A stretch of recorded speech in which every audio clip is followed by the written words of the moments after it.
আমি আকাশ হয়ে আছি আর তোমাকে ভালোবাসি, আমি নদী হয়ে বাঁচি তাই ঢেউয়ে তালে মাতি। আমি আকাশ হয়ে আছি আর তোমাকে ভালোবাসি, আমি নদী হয়ে বাঁচি তাই ঢেউয়ে তালে মাতি।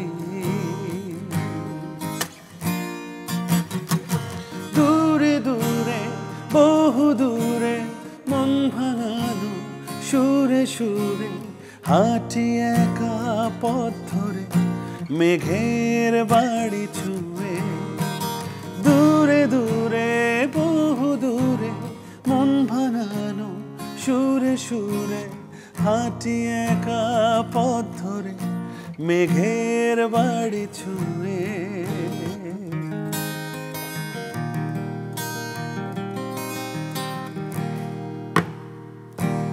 এখন তো সময় ভালোবাসা, এই দুটি হৃদয় কাছে আসা। তুমি যে একা আমিও যে একা, লাগে যে ভালো। ও প্রিয়, ও প্রিয়, ও এখন তো সময় ভালোবাসা, এই দুটি হৃদয় কাছে আসা। তুমি যে একা আমিও যে একা, লাগে যে ভালো। ও প্রিয়, ও প্রিয়। মানে সেটে যখন দুজন গানের শিল্পী থাকে আমার মুহূর্তটাই অন্যরকম ভাবে শুরু হয়। পুরো একটা পোয়া বারো না, গল্প আড্ডা তো হবেই, সাথে আমি লাইভ গান শুনতে পারছি। যাই হোক, আয়োজনটা আগে শুরু করি, মানে গানের সাথে তো শুরু হয়েছে, দর্শকদের একটু আমন্ত্রণ জানিয়ে আসি। দর্শক বুঝতেই পারছেন শুরু হয়ে গিয়েছে Tibet luxury soap presents Colors 24 powered by Typhoon fabric care. সাথে আছি আমি শাফিন জেবিন, আর আমার আজকের অতিথি দুজন সঙ্গীত শিল্পী আমার সামনেই আছেন, সাব্বির জামান এবং তার পাশে আছেন তামান্না প্রমি। দুজনকে স্বাগত আমার আজকের এই আয়োজনে। অনেক ধন্যবাদ, অনেক ধন্যবাদ। যদিও দুজনেই গান গেয়ে আমাকে ওয়েলকাম করে ফেলেছো। ওকে, আচ্ছা, প্রমির একটা গান আছে প্রথম দেখায়, তাই না? প্রথম দেখায়। আচ্ছা, প্রথম দেখায় প্রেমে পড়া হয়েছে? নিশ্চয় হয়েছে, আমি জানতে চাই। অনেকবার হয়েছে, কনফার্ম। অনেকবার? মানে আমি কিছু বলতেই পারলাম না, সাবির ভাই আমার অ্যান্সারটা দিয়ে দিল। সেটা না, অনেকে প্রেমে পড়ে, প্রথম দেখাতে অনেকে আমার প্রেমে পড়েছে। আমার আবার প্রেমে পড়তে একটু সময় লাগে, থাকে না যে আমি হচ্ছে একটু ভাবুক টাইপের, একটু ভাবি, একটু চিন্তা করি। যদি আসলে মনটা তো বা ভালো লাগাটা কিন্তু হচ্ছে আপেক্ষিক। আচ্ছা, মানে কখনো দেখা যায় যে হুট করে কাউকে ভালো লেগে যায়, যেটা সাব্বির ভাই সবসময় হয়, সেটা আমার উপর দিয়ে দিয়েছে। কিন্তু আমার আবার সেটা হয় না। আমার হচ্ছে হয় না যে একটা মানুষের সাথে যখন আমার মেন্টালিটি ম্যাচ করবে, তাকে তার কথা ভালো লাগবে, আমার সাথে যদি সেটা ম্যাচ করে, তখন আমার ভালো লাগে। আচ্ছা, এরকম ম্যাচিং ম্যাচিং করে সময় নিয়ে কটা প্রেম করা হয়েছে এখন পর্যন্ত? আমি সংখ্যা জানতে চাচ্ছি। ডায়েরিটা দেখতে হবে মনে হয়। না না না, আমার প্রেমের সংখ্যা খুব একটা বেশি না। আমিও প্রেমে পড়েছি। আমি জানি শিল্পীদের কাছে গানের ডায়েরি থাকে। না, তবে ওর হ্যাঁ, কাছে একটা শিল্পীরা আলাদা ডায়েরি আছে এটা প্রেমের। না, সাবির ভাই এটা কিন্তু খুব খারাপ হচ্ছে। হতেই হবে, মাশাআল্লাহ সে দারুণ সুন্দরীও। আমি সেই প্রসঙ্গে একটু পরে আসবো। এই জন্যই তো না, বলছি। আমি প্রেমের অনেক অফার পেয়েছি। আচ্ছা, অনেকে প্রেম করতে চেয়েছে। আমার ক্ষেত্রে যেটা হয়েছে, সংখ্যাটা কত? না, সংখ্যা এখন অফারের সংখ্যাটা জানি না। অফারের সংখ্যা আমি তো সংখ্যা আসলে বলতে পারবো না। অনেক শত হাজার পার হয়ে গেছে কোন ভাবে। ছোটবেলা থেকে যখন আসছে শত তো পেরিয়েছে, ডেফিনেটলি হয়েছে। এত হয়নি, টুকটাক করে। তবে যেটা হতো যখন আমি স্কুলে পড়তাম, মানে 9-10 যেটা হয় না যে মাত্র বড় হলাম, তখন প্রচুর আমার এরকম লেটার আসতো, যেটাকে লাভ লেটার বলে। হ্যাঁ, আচ্ছা। তো মার কাছে আসতো, মা আবার পড়ে ছিঁড়ে ফেলে বিনে দিয়ে দিত। এই গল্পটা মনে হয় সবার জীবনে মেয়েদের থাকে। হ্যাঁ, একটা কমন একটা স্টোরি বলে দিয়েছে। আচ্ছা, এই যে প্রমি বলছিল একটু আগে যে হুটহাট প্রেমে পড়া হয় সাব্বির জামানের, তো প্রেমে না, ক্রিয়েটিভ মানুষরা প্রেম না করলে তো ক্রিয়েটিভ ক্রিয়েশন সাব্বির আসবে ভাই তো না। প্রতিনিয়ত প্রেমে পড়তে থাকে। আমি গাছের প্রেমে পড়ি, পাখির প্রেমে পড়ি, প্রকৃতির প্রেমে পড়ি, মানুষের প্রেমে আচ্ছা পড়ি, আমার কিন্তু যে একটা কোনো ছোট্ট- সুন্দরী। আমি একটা ছোট্ট গল্প বলতে চাই। Please. সাব্বির ভাই প্রেমে এমন ভাবে পড়ে, একবার হয়েছে কি যে আমরা তো প্রচুর আমাদের একসাথে স্টেজ শেয়ার করা হয়, প্রচুর আমরা একসাথে লাইভ পারফরমেন্স করি। তো একবার শো এর পরে আমরা কোন একটা কফি শপে বসেছি, হ্যাঁ, আরো অনেকেই ছিলেন, মিউজিশিয়ানস আর সিঙ্গার্সরা ছিলেন। তো আমাদের যে টেবিলটা ছিল, আমরা যেখানে বসেছিলাম তার ঠিক অপোজিটে খুব সুন্দর একটা রমণী, মানে একটা আপু বসেছে, মানে কফি খাচ্ছিলেন। তো দেখি যে সাব্বির ভাই হয়তো খুব ক্রাশ খেয়েছে, এবার একভাবে তাকিয়ে আছে। ওমা জাস্ট হাফ অ্যান আওয়ারের মধ্যে সাব্বির ভাই ওখানে একটা গান লিখে ফেললো, শুরু করে ফেললো, এবং সেই গানটি খুব দর্শক জনপ্রিয়তা পেয়েছে। ওই যে বলে না, প্রেমে পড়লে আর প্রেম এবং বিরহ দুটাতেই কিন্তু গানটা খুব মানুষের ভালোভাবে creativity আসে। বাড়ে। হ্যাঁ, ক্রিয়েটিভিটি বাড়ে, রাইট। ক্রিয়েটিভিটির জায়গায় আরেকটা বিষয় আছে, সাব্বির জামানের একটা গান আছে, ওই যে মানে আমি যদি ভুল না করি গানের শিরোনামটা এরকম, আমরা দুজন পাখির কুজনে। আচ্ছা আমি যদি জানতে চাই, হ্যাঁ, যে কোনো নায়িকাকে নিয়ে পাখির কুজন শুনতে যেতে চাও, কাকে নিয়ে যাবা? জাস্ট ফান, ওকে? আমাদের দেশের দেশের, হ্যাঁ। আমাদের দেশের কোনো নায়িকা হলে পূর্ণিমাকে আমার খুব ভালো লাগে, আচ্ছা, বাট মানে তাকে অ্যাক্ট্রেস হিসেবে খুব ভালো লাগে। দারুণ। তো তিনি আমাদের ক্রাশ আসলে Exactly, সবার, নায়িকা এটা হলে- হতেই পারে। হতেই পারে, হ্যাঁ। এছাড়া আর পুরনো দিনের যদি বলি, আমার ববিতা ম্যাডামকে খুব ভালো লাগতো, সো ওনার প্রতিও আমার একটা ক্রাশ ছিল। আর এই তো দেশের মধ্যে তো ওনারাই। ওকে, আচ্ছা দেশের বাইরে? দেশের বাইরে বলতে দেশের বাইরে বলতে আমার ক্যাটরিনাকে খুব ভালো লাগে। সো ক্যাটরিনা আমারও খুব পছন্দের নায়িকা, আমি তাকে ফলো করি জাস্ট, হ্যাঁ। আচ্ছা আমি প্রমের কাছে জানতে চাই, ওই পাখির কুজন শুনতে কোন নায়ককে নিয়ে যাবে সে? নায়ক তো পছন্দের নায়ক তো অনেকেই আছে। দেশের মধ্যে কারা পছন্দের তালিকায় আছে একটু যদি শুনি? না, দেশের মধ্যে তো অনেকেই আছে, এখন কার কথা, একজনের নাম জানতে কার চাই আমি। কথা রেখে কার কথা বলবো? না, যদি আমি তার আমার কথাই বলে ফেলো যার মন তুমি ভাঙতে চাও না, বড় না, একজনের তাহলে নাম। সবার মন ভেঙে যাবে। না, যদি আমি দেশের বাইরের দিকে যাই, আমি নায়ক বলবো দেশের না। ভিতরে বলো এই যে আমাকে দেশের এই ভিতর, যে মানে please। সাব্বির ভাই না, আগে তো সবসময়- দেশে বলতে হবে, তারপরে দেশের হ্যাঁ, বাইরে। সে তো কোরাম ফলো করেছে। না, দেশের মধ্যে আমার অনেকের অভিনয় ভালো লাগে, বা হয় না যে নায়ক হিসেবে না, পাখির সবাইকে। কুজন কার সাথে শুনতে যাবে সেটা বলো। আজকে কিন্তু সাব্বির ভাই একটু বেশি বেশি করছে আমার সাথে। না, তবে দেশের বাইরে যেটা হয় যে পার্সোনালি আমার আতিফ আসলামকে খুব ভালো লাগে, ওই তো আমি নায়ক। জানি না আচ্ছা, কেন। সে তো গায়ক। উনি গায়ক, বাট আমার কাছে না যে স্বপ্নের নায়ক থাকে না। বাংলাদেশের, হ্যাঁ, বাংলাদেশের নায়কদের মধ্যে বাংলাদেশের? বলো। না, বাংলাদেশে আসলে সবার অভিনয় ভালো লাগে। নায়ক হিসেবে হ্যাঁ, আমাদের কিং খান যিনি আছেন, সুপারস্টার শাকিব খান, ওনাকে আমার খুব ভালো লাগে। আচ্ছা, ভালোই লাগবে যদি আমি ওনার সাথে খুব কোনো পাখির স্বাভাবিক, কুজনে, এটা হ্যাঁ। অস্বাভাবিক কিছু না, হ্যাঁ। এত শাই ফিল করতে হবে না। কিন্তু এই যে দুজনকে আমি বিভিন্ন জায়গায় প্রেমের গল্পে নিয়ে যাচ্ছি, বিভিন্ন জায়গায় কুজন, পাখির কুজন শুনতে নিয়ে যাচ্ছি, এইটার পেছনে একটুখানি রিলেটেড কারণ আছে, সেটা বলতে চাই। তোমাদের দুজনেরই একটা খুব রোমান্টিক একটা গান এসেছে, এবং সেই গানটার নামটাও খুব দারুণ, খুব আদরে। রাইট, ওর সঙ্গে আমার প্রথম গান আসলে। আচ্ছা। মানে আমরা দুজন স্ক্রিনে অ্যাপিয়ার করেছি ফার্স্ট টাইম মনে হয়। ফার্স্ট টাইম, হ্যাঁ। এবং গানের কথা বুলবুলের, এনাই বুলবুল, আর শুট কম্পোজিশন আমারই। আচ্ছা, এই গানটার পেছনের গল্প শুনবো, কিন্তু দু লাইন একটু শুনবো নাকি? দুজনকে একসাথে হ্যাঁ, পেয়েছি আমি, অবশ্যই। ইনফ্যাক্ট আমি প্রথমবার দুজনকে একসাথে পেয়েছি। চলো শোনাই তাহলে একটু গানটা, মুখটা। আচ্ছা, গানটি তো কথা লিখেছেন এনাই বুলবুল, এবং সুর সঙ্গীতায়োজনে ছিলেন কিন্তু আমাদের সাব্বির জামান ভাই। আচ্ছা। নর্মালি যেটা হয় যে ভাইয়ের সাথে তো আমরা অনেক একসাথে আমরা একই স্টেজে অনেক পারফর্ম করেছি, কিন্তু ফর দ্য ফার্স্ট টাইম ভাইয়ের কম্পোজিশনে এবং ভাইয়ের সুরে গানটি করা হয়েছে, খুব আদরে।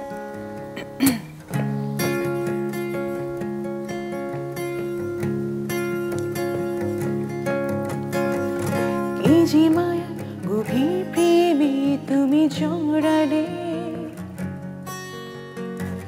চাঁদের যোজনায় মন তুমি পড়ালে, ও কি যে মায়া গভীর প্রেমে তুমি জড়ালে, এ হে, চাঁদের যোজনায় মন তুমি পড়ালে, জেগে থেকে তোমায় পাড়াই আসে খুঁজি তোমায় কত পিছনে, ও ও জেগে থেকে রাত তোমায় বাড়াই আসে খুঁজি তোমার কত কিছু এই যে মায় গভীর প্রেমে তুমি জড়ালে এ চাঁদের যোজনায় তুমি পড়ালে এ দারুণ একটা রোমান্টিক গান শুনে ফেললাম। এভাবে মাঝে মাঝে এরকম একসাথে করে গান গাইবা, তখন আমি ডাকবো, তখন আসলে আমি এভাবে গান শোনার সুযোগ হবে। সামনাসামনি গান শোনার আসলে আবেদনটাই এটা অন্যরকম আলাদা, থাকে। হ্যাঁ, লাইভ মিউজিকের একটা মজা, অন্যরকম মজা। অন্যরকম মজা থাকে। আমি একটু জানতে চাই যে এই খুব আদরে গানটা যখন রিলিজ হলো, এরপর রেসপন্স কেমন পাওয়া হচ্ছে, কে আগে বলবে? আচ্ছা, খুব আদরের মানে গানের পেছনে তো একটা ছোট গল্প আছে, সেটা না হয় সাব্বির ভাই শুরু করবে, তারপর আমি হয়তো মাঝখানে জয়েন করব। তবে গানটা যখন রিলিজ হলো, মানে আমি কিন্তু এতটা আশা করিনি যে খুব আদরে গানটা সবার কাছে, মানে সবাই এত পছন্দ করবে বা এত সুন্দরভাবে এটা সবাই গ্রহণ করবে। তো আলহামদুলিল্লাহ এখন পর্যন্ত বেশ রেসপন্স পাচ্ছি। সবচেয়ে ভালো লাগে যখন গানটা যখন অন্যরা গানটা কভার করে বা যখন অন্যের গলায় আমার নিজের গানটা শুনতে পারি।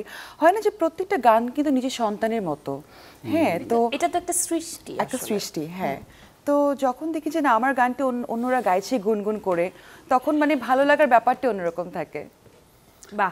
আর ওই যে গানের পেছনের গল্পটা বলতে আমাদের একটা, তুমি মনে হয় দেখেছো অনলাইনেই, যে আমাদের একটা, আমরা নিজেরাই একটা প্রোডাকশন হাউস খুলেছি, মিউজিক আলফা। সো এই মিউজিক আলফাতে আসলে এখন যদি তুমি জিজ্ঞেস করো যেটা, তাহলে ওনার আমরা 25 জনই এখানে, আমরা 25 জন মিলে খুলেছি, যেটার মধ্যে সেও একজন। সো এখানে আমরা করেছি কি, সাধারণত এখন যেটা প্রবলেম আমরা ফেস করছি যারা সঙ্গীত শিল্পী, যে আমরা সাধারণত আমাদের গান করার মতো কোনো জায়গা আর নেই। সবাই নাটক বানাচ্ছে, সিনেমা বানাচ্ছে, বাট কেউ গানের পিছনে ইনভেস্ট করছে না। তাহলে সঙ্গীত শিল্পীরা কি করবে? তারা কি শুধু স্টেজ প্রোগ্রাম করবে? তাদের কোনো মৌলিক গান হবে না? ওই কনসেপ্ট থেকে আমরা একজনের পাশে দাঁড়িয়েছি। মানে একটা গান শুরু থেকে শেষ পর্যন্ত, মানে তোমার সামনে আসা পর্যন্ত যতগুলো মানুষ লাগে, সবাই মিলে আমরা মিউজিক আলফা ফর্ম করেছি।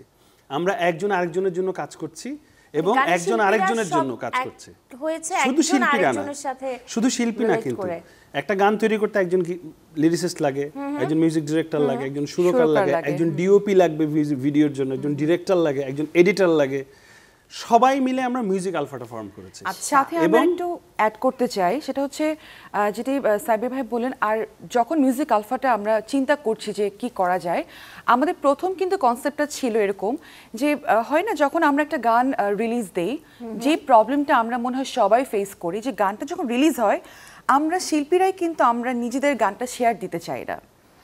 আমার বন্ধুই দেখা যাচ্ছে আমার গান প্রমোট করছে। ফর এক্সাম্পল, ভাইয়ার একটা গান রিলিজ হলো, আমি হয়তো শেয়ার দিচ্ছি না। তো মানে সেখান থেকে আমাদের চিন্তাটা যে ঠিক আছে, যখন একটা গান আসবে, তা আমরা সবাই মিলে একটা গ্রুপ করি না যে আমার গানটা তুমি শেয়ার দিবে বা তোমার গানটা আমি শেয়ার দিলাম। মানে এইটা তো একটা টিম ওয়ার্ক, আবার বন্ডিংসটাও ভালো হচ্ছে, নিজেদের কাজ এবং কাজ হচ্ছে। এবং দেখো আমাদের মিউজিক আলফা বেশি দিন হয়নি, কিন্তু জাস্ট 1-1.5 মাস হচ্ছে। 1.5 মাসে অলরেডি আমাদের 6টা গান রিলিজ হয়ে গেছে উইথ ভিডিও, আল্লাহর রহমতে।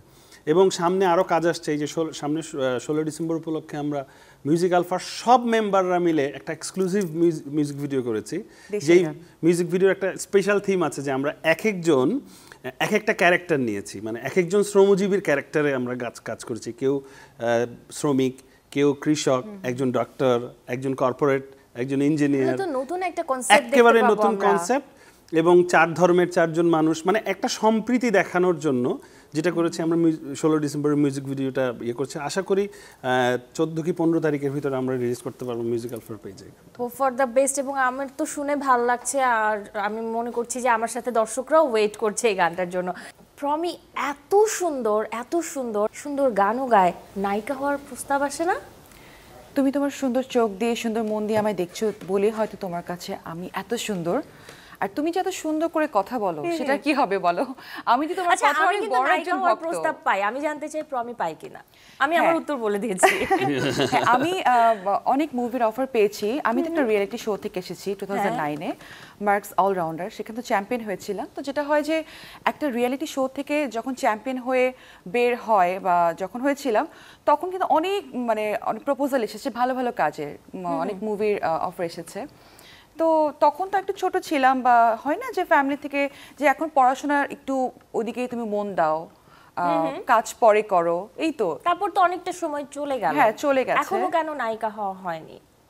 কারণ আমি তো নায়িকাদের মতো দেখতে সুন্দর না। অনেক সুন্দর। নায়িকারা আমি অনেক ভাবছিলাম সুন্দর যে করে ডান্স করে, অনেক সুন্দর করে এক্সপ্রেশন দেয়, অনেক সুন্দর করে অভিনয় করে। কোনটা কম আছে? আমি তো সাব্বির কিছুই জামানি জানি বলুন। আমি না আমার দর্শকদেরকে একটা কথা বলতে চাই, বলবো? প্লিজ। আচ্ছা, সুপ্রিয় দর্শক মণ্ডলী, আপনারা কেউ অবাক হবেন না, দুজন সুন্দরী মেয়ে যখন সামনাসামনি থাকে, একজন একজনের প্রশংসায় এতটাই মত্ত থাকে যে আশেপাশে যে কেউ আছে এটার মধ্যে ইয়াই তোমার থাকে কি না খুব কোনো। জেলাস হচ্ছে? কোনোদিন না, আমি তো অভ্যস্ত।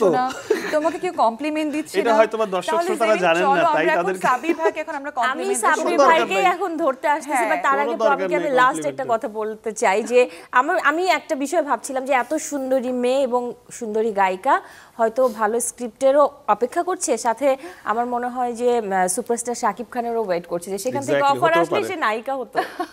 ওরে বাবা, এটা তো অনেক সুন্দর একটা কমপ্লিমেন্ট তুমি দিয়ে দিলে।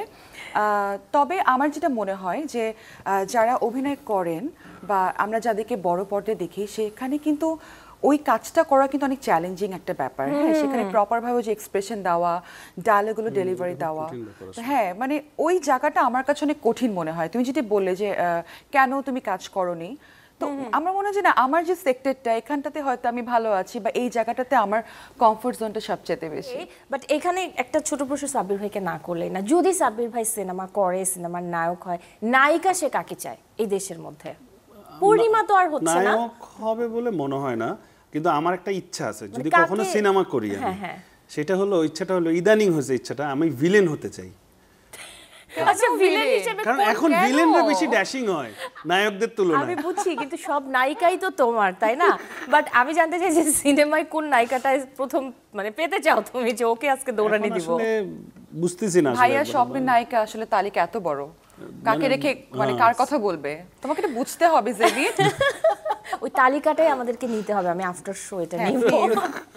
গেল সপ্তাহে রৌনক হাসান এবং মৌসুমী হামিদ এসেছিলেন আমার এই সেটে। তারা বলছিলেন যে 5 আগস্টের পর তেমন কোনো শুটিংয়ের ব্যস্ততা পাচ্ছে না, তারা খুঁজে পাচ্ছে না, কাজ তেমনভাবে হচ্ছে না, অনেক জায়গায় বন্ধ, শুটিং করতে গিয়ে অনেক বাধার সম্মুখীন হচ্ছে। আমি যদি তোমাদের দুজনের কাছ থেকে জানতে চাই যে গানের জায়গা থেকে তোমাদের চিত্রটা কেমন, বা গানেও কিন্তু শুটিংয়ের কাজ হয়, তো সেই জায়গা থেকে কি কনসার্টের কাজ হয়, কনসার্ট আছে, ওপেন কনসার্ট, তারপরে এই যে মিউজিক ভিডিও রেডি করতে হয়, সবকিছু মিলিয়ে 5 আগস্টের পরের চিত্রটা তোমাদের কাছে কেমন? আমি সবার আগে বলি, এর আগেও আমি একবার বলছিলাম, সেটা হলো যে দেশে কোনো সামান্যতম প্রবলেম, কারো হাঁচি কাশি সর্দিও যদি হয় ঊর্ধ্বতন কারো, সবার আগে বন্ধ হয়ে যায় হলো আমাদের কাজকর্ম। সবাই সবকিছু স্বাভাবিক চললেও আমরা যারা কণ্ঠশিল্পী আছি তারা পরে সবচাইতে বিপদে, কারণ কণ্ঠশিল্পী বা মিউজিশিয়ানস যারা আছেন বা সাউন্ড কোম্পানি, লাইট কোম্পানি, এটা একটা বিশাল সেক্টর, কিন্তু এই সেক্টরে প্রচুর মানুষের ইনভলভমেন্ট। সো তারা ইনফ্যাক্ট একেবারে ঘরে বসে যান, কারণ কেন জানি সবার খুব আক্রোশ থাকে যে কোনো রকমের গান হলেই মনে হয় ঝামেলা হয়ে যাবে, বিষয়টা এরকম।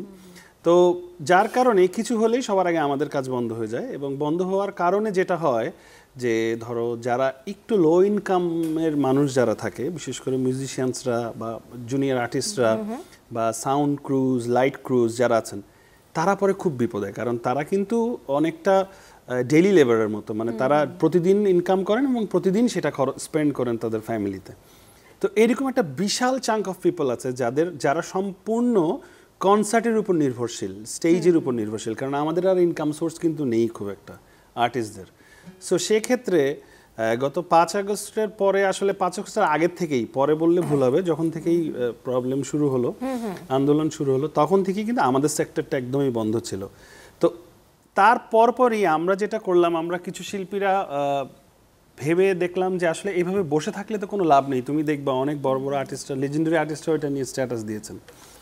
তো আমরা করলাম কি, টিভি লাইভ শুরু করলাম, যে কিছু তো একটা হোক। আর সবচেয়ে বড় কথা হচ্ছে মানুষ যখন ডিপ্রেশনে থাকে তখন কিন্তু মানুষ একটা অবলম্বন খুঁজে যেটা তার ডিপ্রেশনটাকে রিলিফ করার জন্য। So music is one of a big tool যেটাতে তুমি রিল্যাক্স হওয়া। সো ওই কনসেপ্ট থেকেই আসলে আমরা লাইফটা শুরু করি। হঠাৎ করে দেখলাম যে অনেকে প্রতিবাদী হয়ে উঠলো, হ্যাঁ দেশের এই পরিস্থিতিতে আপনারা গান করছেন। আমি তাদের উদ্দেশ্যে একটা কথা বলতে চাই, এত আনন্দ কেন, কোত্থেকে এত আনন্দ আসে, এই টাইপের আমি সেই সব মানুষদেরকে একটা প্রশ্ন করতে চাই, যখন একটা গন্ডগোলের পর একজন ব্যবসায়ী তার দোকান খুলে ফেললো, একজন চাকরিজীবী তার অফিস শুরু করে দিল, একজন ভ্যানওয়ালা বা রিক্সাওয়ালা যিনি আছেন রাস্তায় সে বের হয়ে গেল, সবাই সবার প্রফেশন শুরু করে দিল। গান শোনাটা আপনার শখ হতে পারে, কিন্তু আমার তো প্রফেশন, পেশা, তো সেটা তো আমাকে করতে হবে, নাহলে আমার ফ্যামিলি কি আপনি চালাবেন? সো আমার কথা হচ্ছে যে সবাই যে যার পেশাটাকে সুন্দর মতো ডেডিকেটেডলি সার্ভ করলেই কিন্তু দেশ উন্নতি হবে। সো আলটিমেটলি আমরা এখনো কাজ, তুমি যে প্রশ্ন করেছো সেটা কাজ অনেকটাই কমে গেছে, একেবারে নাই বললেই চলো। ওপেন কনসার্ট তো অলমোস্ট বন্ধর দিকে, পারমিশন পাচ্ছে না বা বিভিন্ন কারণে। সো প্রে করছি আল্লাহর কাছে, আর আশা করছি যারা ঊর্ধ্বতন আছেন সবার কাছে রিকোয়েস্ট করছি যে আমাদের এই সেক্টরের দিকে তাকিয়ে হলেও আপনারা কিছু একটা ব্যবস্থা গ্রহণ করুন যেন গরিব দুঃখী মানুষরা খেয়ে পড়ে বাঁচতে পারে। এই জায়গাতে প্রমি কিছু যোগ করবে কি? না, নর্মালি যেটা দেখা যায় যে উইন্টার মানে কিন্তু একটা উৎসব আমেজ, একটা মানে একটা এনভায়রনমেন্ট থাকে। আর এই সময় কিন্তু সব কনসার্ট বলো, ওপেন এয়ার কনসার্ট বলো বা সব প্রোগ্রামগুলো কিন্তু এই সময় হয়। আর এটাই কিন্তু আমাদের সিজন। তো হ্যাঁ, আমরা মানে অনেকটাই, যেহেতু ভাইয়া যেটা বললো যে একেবারে কোনো কাজ ছিল না, আমরা একদম বাসায় বসেছিলাম।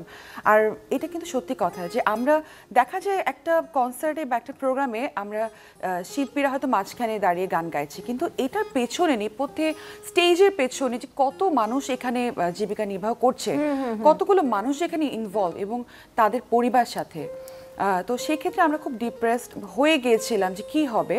তবে এখন কিন্তু একটু একটু করে কিন্তু কাজ শুরু হচ্ছে বা কিছুটা করে গতি বাড়ছে। বাট আশা করছি মানে সবারই আসলে আশা সংকট কেটে যাক, কাজের গতি ফিরে আসুক, প্রতিটি সেক্টরে আসলে উচিত সুদিনটা ফিরে আসুক। আমি না ইউটিউব একটু ঘাটাঘাটি করছিলাম, তখন খেয়াল করলাম যে দুজনের সিনেমার গান করা হয়নি বললেই চলে, খুব একটা নেই। এটা কেন? মানে এটা কি প্রস্তাব আসছে না বলে? সিনেমার গান আসলে করা হয় না কারণ আমাদেরকে কেউ সিনেমার গান করতে ডাকে না, নাম্বার 1। আর কেন ডাকে না এটা আমি জানি না। যেমন আমি মনে হয় বাংলাদেশে আমি এবং আমার সাথেকার যারা আছে, আমি রাজীব, আমরা দুজন মনে হয় সবচেয়ে বেশি সিনেমার গান করি টেলিভিশনগুলোতে বা স্টেজে করি, কারণ হয়তোবা আমাদের গলায় সিনেমার গানগুলা ভালো পছন্দ করেন দর্শকরা। কিন্তু সামহাও এখনকার ডিরেক্টরদের মনে হয় হয়তোবা যে আমরা সিনেমার গান গাইতে পারি না, যার কারণে ইন্ডিয়া থেকে গান করে নিয়ে আসেন। বা আচ্ছা, এই জায়গার এক্সপেরিয়েন্সটা প্রমির কি একটু জানতে চাই। না, এক্সপেরিয়েন্স বলতে আমার সিনেমাতে প্লেব্যাক করা হয়েছে, কিন্তু আহামরি বা মানে করেছি, সিনেমাতে প্লেব্যাক করিনি বলে ভুল হবে, করা হয়েছে। তবে 5-7 বছর আগে লাস্ট আমি সেটাই বলছিলাম যে একেবারেই কম। তো সাব্বির ভাই যেমন খুব সুন্দর করে বলে দিল যে আসছে না কাজ বা ডাকছে না, প্রমির কি অবস্থা? আমার ক্ষেত্রে যেটা হয়েছে যে অনেক হয়তো মানে কাজ এসেছে, কিন্তু সেই গানগুলো হয়তো আমার সাথে যাচ্ছে না বা আমার গলায় হয়তো স্যুট করছে না, খুব বেশি আসেনি বা মানে যে কয়টা এসেছে। তা আমি কি এই জায়গাতে বলতে পারি যে সিনেমার প্লেব্যাকের জায়গাটা সিন্ডিকেটের দখলে আছে, এমন কি বিষয়টা? সিন্ডিকেট বলতে হয় কি, আসলে সিনেমা হচ্ছেই বা কয়টা? নাম্বার 1 তুমি দেখো, একটা মানে বছরে 4টা থেকে 5টা সিনেমা দিয়ে তুমি একটা ইন্ডাস্ট্রিকে কভার করতে পারবে না কোনোদিন, নাম্বার 1। নাম্বার 2 হলো স্বাভাবিক যারা টাকা লগ্নি করেন, যারা প্রডিউসার, তারা চাইবেনি এমন পার্সনগুলোকে পিক করতে যাদেরকে দিয়ে হয়তো বা তার খরচের টাকাটা উঠে আসবে। তো এই সব কিছু চিন্তা করো, এটা খুব পজিটিভলি বললাম আমি। আর সিন্ডিকেট, আমি আসলে খুব সিন্ডিকেট প্রথায় বিশ্বাসী না। একটা ছোট্ট দেশে ছোট্ট ইন্ডাস্ট্রির মধ্যে আবার কিসের সিন্ডিকেট? তো প্রথায় হয়তো বিশ্বাসী না, কিন্তু আমি জানতে চাচ্ছি যে সিন্ডিকেটের, তোমার যদি, আমি যেটা বিশ্বাস করি, তোমার যদি ট্যালেন্ট থাকে, music is such a thing, তোমার যদি ইফ ইউ আর ট্যালেন্টেড, তোমাকে যদি প্রয়োজন হয়, তুমি মাটির ভিতর ঢুকে থাকলেও তোমাকে বের করে না। তবে কিছু কিছু ক্ষেত্রে কিন্তু সিন্ডিকেটটা কিন্তু থেকেই যায়। আমরা যতই এটাকে পজিটিভলি আমরা মানে ঢাকার চেষ্টা করি না কেন, এমন অনেক ক্ষেত্রে হয়েছে, হয়তো আমি এটা ফেস করিনি বা আমি হয়তো সামনে দেখছি যে এখনো কিন্তু অনেক গুণী শিল্পীরা আছেন বা এখনো অনেক ভালো ভালো শিল্পীরা আছেন যারা নাকি শুধু একটু স্কোপের জন্য বা একটা প্ল্যাটফর্মের জন্য তারা তাদের প্রপার ট্যালেন্টটাকে হয়তো তারা প্রকাশ করতে পারছে না, কারণ সেই জায়গাটাতে কিন্তু সিন্ডিকেট, যে ঘুরে ফিরে হয়তো কয়েকজন সেই পরিচিত মুখ, এর বাইরে হয়তো কাজ হচ্ছে না, সিন্ডিকেট আছে, মানে একটু হলেও আছে। এই সংকটটাও কেটে যাক, সকলের প্রতিভা বিকশিত হোক, আর কষ্টের কথায় যেতে চাই না। তাহলে আমারই সুর করা একটা গান গাই প্লিজ। আমাদের মিউজিক আলফা থেকে বেরিয়েছে গানটা কিছুদিন আগে, জুয়েল একদম নতুন একটা ছেলে গিয়েছিল গানটা। এই গানটা রিসেন্টলি আমার নিজের করা গানের সবচেয়ে প্রিয় গানের একটা।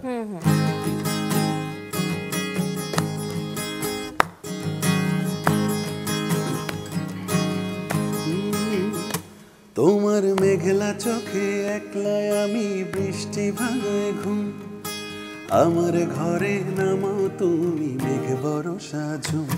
তোমার মেঘলা চোখে একলাই আমি বৃষ্টি ভাঙায় ঘুম, আমার ঘরে নামাও তুমি মেঘ বরষা ঝুম। ডাকলে তোমায় মনের পাখি দিন ফুরিয়ে রাত, দাও বাড়িয়ে দুটো আঙুল ধরবো কোমল হাত। তোমার মেঘলা চোখে একলাই আমি বৃষ্টি ভাঙায় ঘুম, আমার ঘরে নামাও তুমি মেঘ বরষা ঝুম। ও আমার ঘরে নামাও তুমি মেঘ বরষা ঝুম, আমার ঘরে নামাও তুমি মেঘ বরষা ঝুম।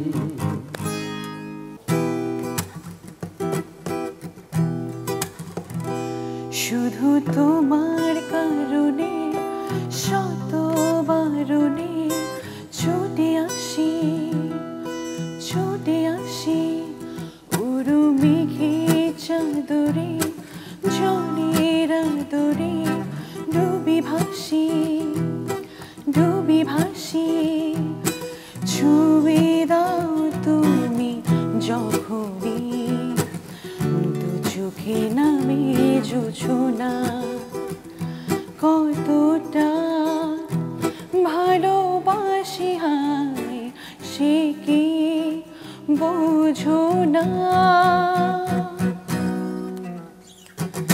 হৃদয়ে তোমার ঠিকানা দেখো না যে দেখো না, হৃদয়ে তোমার ঠিকানা বুঝিও কেন বোঝো না।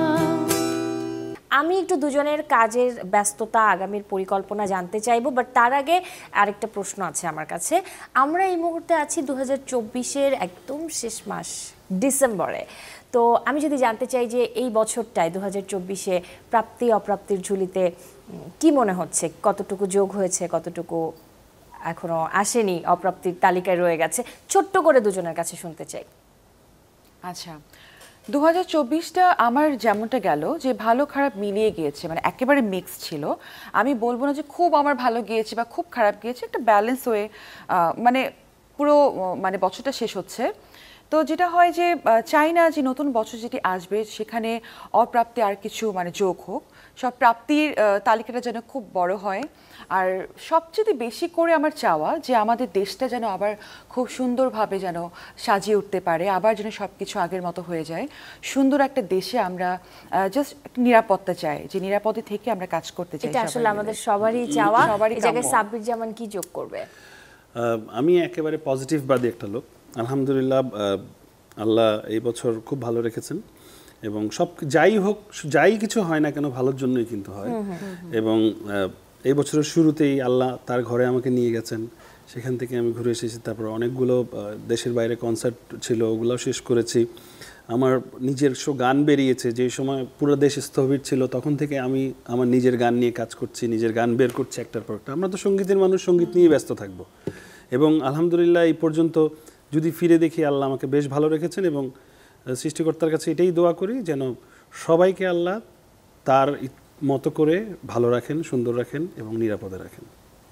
অবশ্যই আমি একটু জানতে চাই নতুন কাজের কি আপডেট আছে, মানে দর্শক শ্রোতারা কি কি পাচ্ছে দুজনের কাছ থেকে? শুরুতেই তো বললাম যে আমাদের মিউজিক আলফার থেকে আমরা 16 ডিসেম্বর উপলক্ষে দেশের গান করতে যাচ্ছি এবং একটা ডিফারেন্ট কনসেপ্টটা আশা করছি ভালো লাগবে সবার। গানটা লিখেছেন আবার এই গানটা আমাদের মধ্যেই যারা লিরিসিস্ট আছেন সবাই মিলে বসে গানটা লিখেছেন, কিন্তু 3 জন লিরিসিস্ট একসঙ্গে লিখেছেন গানটা সুরসঙ্গীত করেছেন শান এবং যেটা হচ্ছে যে আমরা সবাই মিলেই পারফর্ম করেছি গানটাতে এবং একেবারেই অন্যরকম কিছু একটা বিজয় দিবস ঘিরে আমরা পেতে চলেছি। আর এছাড়া কি আছে সাব্বির জামানের কাছে জানতে চাই, আর সাথে প্রমির কাছেও আমি জানতে চাই যে কি কি গান আসছে, দুজনকেই বলছি। যেটা হয়েছে যে 24-এ অনেকের একটা কমপ্লেইন ছিল যে আপু আপনি নতুন গান কেন বের করছে না, বা এত মানে আস্তে আস্তে একটা বা দুটো গান পাচ্ছি, তো এরকম অনেকের কমপ্লেইন ছিল। তো 25-এ ইনশাআল্লাহ প্ল্যান আছে যে আমার নিজের বেশ কিছু মৌলিক গান রিলিজ দেবার। বেশ কিছু গান জমা হয়ে আছে, অডিও গান অনেকগুলো করা হয়েছে ইতিমধ্যে। সাব্বির ভাইয়ের একটা গান আছে সেখানে, খুব রোমান্টিক একটা সেমি ক্লাসিক্যাল একটা গান আছে। আচ্ছা, তো সেটা হচ্ছে যে সেগুলোকে ভিডিও আকারে হয়তো দর্শকদের সামনে নিয়ে আসার। এই তো গান নিয়ে আছি, গান নিয়ে অনেক প্ল্যান সামনের বছর। দুজনের জন্য অনেক অনেক শুভকামনা। আসলে এই গল্প আড্ডা আর এই দুজনের কাছ থেকে গান শোনার মুহূর্তটা আমি শেষ করতে চাই না, বাট ঘড়ির কাঁটা বলছে আমাকে বাসায় ফিরে যেতে হবে। আয়োজনটা শেষ করব দুজনের গানের সাথে শেষ করতে চাই। আমি বলছিলাম যে ডিসেম্বর মাসে আছি এবং সাব্বির ভাই বলছিলেন যে 16 ডিসেম্বর ঘিরে একটা গান আসছে তোমাদের, বাট আমি দুজনের কাছেই একটা দেশের একটা গানের সুরের সাথে বিদায় নিতে চাই। সকল শহীদদের প্রতি আমাদের অন্তঃস্থল থেকে শ্রদ্ধা যাদের কারণে আজকে বাংলাদেশ, এবং 16 ডিসেম্বর মহান বিজয় দিবস, সো সেই উপলক্ষে আমরা একটা দেশের গান করি। তাহলে এই গানটার সাথেই শেষ হচ্ছে আজকে Tibet luxury soap presents Colors 24 powered by Typhoon fabric কেয়ারের আয়োজন। জেলিন, তোমাকে অনেক ধন্যবাদ যে এত সুন্দর একটি আয়োজনে আমাদেরকে আমন্ত্রণ জানানোর জন্য। আর যারা অনুষ্ঠানে দেখলেন কষ্ট করে পর্দার ওপারে, আপনাদের সবাইকে অনেক অনেক ধন্যবাদ। সূর্যোদয়ে তুমি, সূর্যাস্তেও তুমি, ও আমার বাংলাদেশ প্রিয় জন্মভূমি।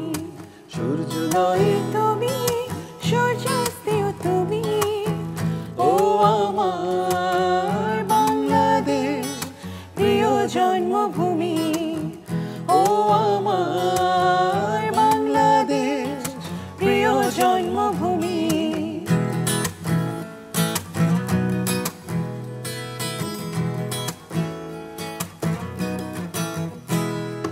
জয় শিরে নদীর তীরে তোর খুশির কাকন যেন বাজে, ও কাশ বনে ফুলে ফুলে তোর মধুর বাসর বুঝি সাজে, তোর এক তারায় করে বাউ আমায় সুরে সুরে।